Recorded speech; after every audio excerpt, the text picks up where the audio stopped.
বিসমিল্লাহির রহমানির রহিম। দেশ এবং প্রবাস থেকে এই মুহূর্তে যারা দেখছেন সবাইকে আসসালামু আলাইকুম। আজকে আমি অবস্থান করছি বেরোস চিকিৎসা পুনর্বাসন কেন্দ্রে। আমার সামনে যে দুজন মানুষ দেখতে পাচ্ছেন আপনারা, একজন হচ্ছে স্বামী আর একজন স্ত্রী, আর তাদের তিনটা বাচ্চার মধ্যে দুটি বাচ্চা এখানে উপস্থিত। এবং উনি পেশায় একজন সিএনজি চালক এবং ওনার স্ত্রীর গল ব্লাডার স্টোন হয়, পিত্তথলিতে পাথরের কারণে তারা সরকারি মেডিকেলে যায় এবং সরকারি মেডিকেলে দীর্ঘ লম্বা সিরিয়াল এবং ডেটের পর ডেটের কারণে তারা বাধ্য হয়ে ব্যথার তীব্রতা সহ্য করতে না পারার কারণে একটি প্রাইভেট হাসপাতালে তারা গল ব্লাডার স্টোন অপারেশন করে। সার্জারির পর তার পেট ফুলে যায় এবং বিভিন্ন ধরনের সমস্যা তৈরি হয়, যার প্রেক্ষিতে তাকে ঢাকা নিয়ে যায় এবং ঢাকা নিয়ে যাওয়ার পরে তাকে বিভিন্ন পরীক্ষা নিরীক্ষা করে এবং পুনরায় অপারেশন করার কথা বলে। তো এর মধ্যে কয়েক মাস হয়ে গেছে নাকি, এর মধ্যে কয়েক মাস হয়ে গিয়েছে এবং নেক্সট ডেটের পর ডেট দিচ্ছে। বিভিন্ন জটিলতা তৈরি হচ্ছে তার কিডনি এবং কি সমস্যা এখন, কিডনির নিচে ইনফেকশন আর খাদ্যনালী ছিদ্র। এই দৌড়াইতে কিডনি ইনফেকশন হয়ে গিয়েছে সিভিয়ার আকারে এবং খাদ্যনালীতে ফুটো হয়ে গিয়েছে।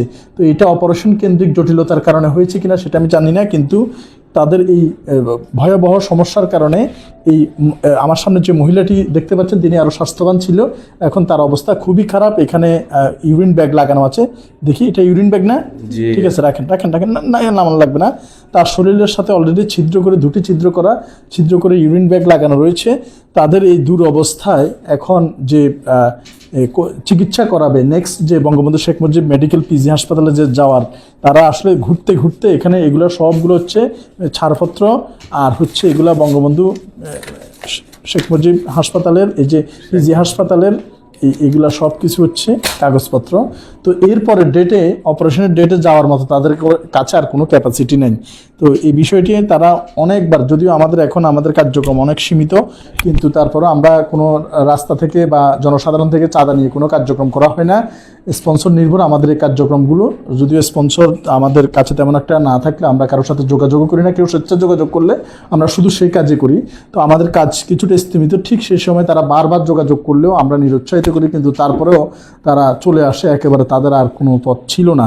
তো যাই হোক, আজকে তারা যাতে বঙ্গবন্ধু শেখ মুজিব মেডিকেল কলেজ হাসপাতালে গিয়ে অপারেশনের কার্যক্রম শুরু করতে পারে, এই জন্য নগদ 10,000 টাকা তাদের হাতে তুলে দিব। আজকের এই 10,000 টাকা স্পন্সর করছে আমেরিকান নিউ ইয়র্ক থেকে আমাদের উইলিশের অ্যাডভাইজার এবং আমাদের খুব কাছের একজন মানুষ মোহাম্মদ এনামুল হায়দার আঙ্কেলের জামাতা শাকিল আহমেদ ভাই এবং ওনার কন্যা তাসনিম সাইদা আপু। ধন্যবাদ জানাচ্ছি শাকিল আহমেদ ভাই এবং তাসনিম সাইদা আপুকে। ওনাদের স্পন্সরে নগদ 10,000 টাকা আমরা তাদের হাতে তুলে দিব। এই 10,000 টাকা তুলে দেওয়ার আগে যদি একটু কথা বলি, আপনার নাম কি?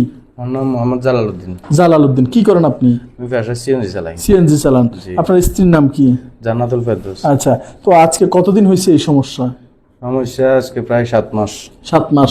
কিভাবে সমস্যা শুরু হয়েছে বলেন? প্রথমে কি তার কিডনিতে পিত্তথলিতে পাথর হয়, সেটা কোন হাসপাতালে অপারেশন করেছিলেন?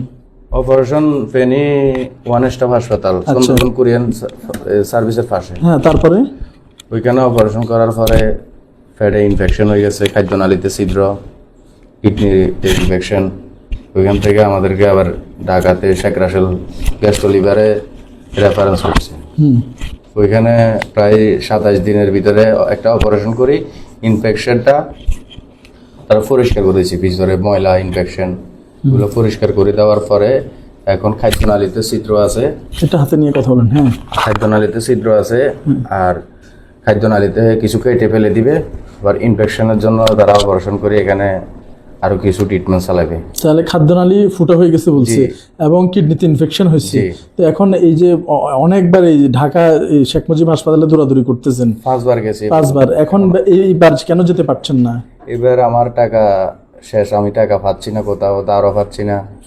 এর ভিতরে কিস্তিও নিয়েছি 50,000, এখন আর টাকা পয়সা পাচ্ছি না। সিএনজি একটা ছিল, ওইটাও বিক্রি করে দিছি। সাহায্য করার মতো কেউ নেই, এবং এই টাকার জন্য নিয়ে যেতে পারছেন না। তো আপনাদের দেশের বাড়ি কোথায়? আমাদের দেশের বাড়ি মিরেশ্বরে বত্তাগিয়া, পূর্ব খৈয়াছড়া। আমার শ্বশুর বাড়ি নোয়াখালী কোম্পানিগঞ্জ বসুরহাট। আচ্ছা, আপনার শ্বশুর বাড়ি হচ্ছে নোয়াখালী কোম্পানিগঞ্জ বসুরহাট। জি। আর আপনার বাড়ি হচ্ছে? আমার বাড়ি বত্তাগিয়া জন্মস্থান। আমাদের এখানে কোনো ঘর বাড়ি নাই। আমার আব্বাই ছোটবেলায় বিক্রি করে দিছে। আচ্ছা, এখন থাকেন কোথায়? এখন আমি ভাড়া ঘরে থাকতাম ওর অপারেশনের আগ পর্যন্ত। এখন থাকেন কোথায়? এখন আমি ভাড়া ঘরেই থাকি। কোথায় ভাড়া ঘর? ফেনীতে। ফেনী কোথায়? ফেনী আপনার ওই স্টারলাইন বিস্কুট ফ্যাক্টরির পাশে। আচ্ছা, তো এই আমরা এখন ওনাকে এই তার স্ত্রীকে যে টাকার জন্য নিয়ে যেতে পারছে না, একজন মানুষ শরীরে 2টি ছিদ্র করে অলরেডি ব্যাগ লাগানো রয়েছে, এই অবস্থায় কষ্ট যাতে না করতে হয়, অন্তত গিয়ে যাতে চিকিৎসা শুরু করতে পারে, তার জন্য আবারও বলছি আমরা নগদ 10,000 টাকা তুলে দিচ্ছি। আজকের এই 10,000 টাকা স্পন্সর করছে আমেরিকার নিউ ইয়র্ক থেকে শাকিল আহমেদ ভাই এবং তাসনিম সাইদা আপু। 1 2 3 4 5 6 7 8 9 10 11 12 13 14 15 16 17 18 19 20, এখানে 10,000 টাকা আছে। আপনি টাকাটা বুঝে পেয়েছেন? জি এবং শাকিল আহমেদ ভাই এবং তাসনিম সাইদা আপুর জন্য দোয়া করবেন। হ্যাঁ, জি, দোয়া তো ইনশাল্লাহ আপনাকে যদি কেউ সহযোগিতা করতে চায় আপনার দুঃসময়, আপনার মোবাইল নাম্বারটা যদি বলেন, আমরা মানুষ শুনবে এবং যদি চায় আপনার সাথে যোগাযোগ করতে পারবে। মোবাইল নাম্বারটা বলেন। জি, আমার মোবাইল নম্বর 0188 682440 আচ্ছা, উনি যে মুখে নাম্বারটা বলেছে এটা আপনার কাছেই থাকে? জি, আরেকবার বলেন নাম্বারটা। 0188 682440 আচ্ছা, ঠিক আছে, তো এই ইয়েটা দেন। ঠিক আছে, আপনি যে নাম্বারটা বলছেন এই নাম্বারে যদি কেউ তার সাথে যোগাযোগ করতে চায়, তাকে সহযোগিতার ব্যাপারে সরাসরি আপনি তো রিসিভ করবেন? জি, আমি রিসিভ করবো বা আমার ওয়াইফ রিসিভ করবে।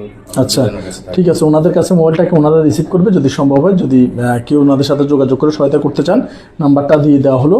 এবং আসলে আফসোস এবং দুর্ভাগ্যের বিষয় যে একজন অসহায় মহিলা যার ছিদ্র করে অলরেডি ব্যাগ লাগানো রয়েছে, এই দুঃসময়ে 2টি ছোট 3জন বাচ্চার মধ্যে 2জনই খুবই ছোট এবং আরেকজনকে রেখে এসেছে, এবং উনি একটি সিএনজি ছিল সেটিও বিক্রি করে দিয়েছে। মানুষ কতটা নিরুপায় হতে পারে, আসলে তারা গাড়ি বাড়ি কিংবা খাওয়া দাওয়ার জন্য সহায়তা চাচ্ছে না। তারা আমরা নিরুৎসাহিত করার পরেও দীর্ঘদিন মানে অসম্ভব মানে বলার বাইরে এতবার তারা যোগাযোগ করেছে এবং বাধ্য হয়ে মানে আর কোনো পথ না দেখে চলে এসেছে।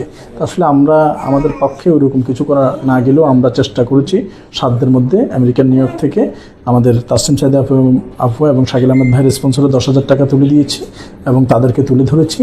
এবং ইনশাল্লাহ আমরা তাদের জন্য দোয়া করি, যারা ভিডিওতে দেখছেন তাদের জন্য দোয়া করবেন, আর যারা সম্ভব হয় যোগাযোগ করবেন। ইনশাল্লাহ তিনি যাতে তার স্ত্রীকে সুস্থ করে তুলতে পারে এবং এই ছোট 3টি বাচ্চা, একজন বাইরে আছে আর এখানে 2জন, এই 3টি বাচ্চা যাতে তার মাকে অকালে না হারায়, তাকে যাতে আবারও বাচ্চা দুটোকে যাতে তার বুকের মধ্যে রাখতে পারে, জন্য সবাই তাদের জন্য দোয়া করবেন। এবং আল্লাহ তাআলা যাতে আমাদের এই ভালো কাজকে পরকালে নাজাতের উসিলা হিসেবে কবুল করে নেয়। ধন্যবাদ সবাইকে। চট্টগ্রামের বেয়ারস চিকিৎসা পুনর্বাসন কেন্দ্র থেকে আসসালামু আলাইকুম রহমতুল্লাহ বারাকাতুহু।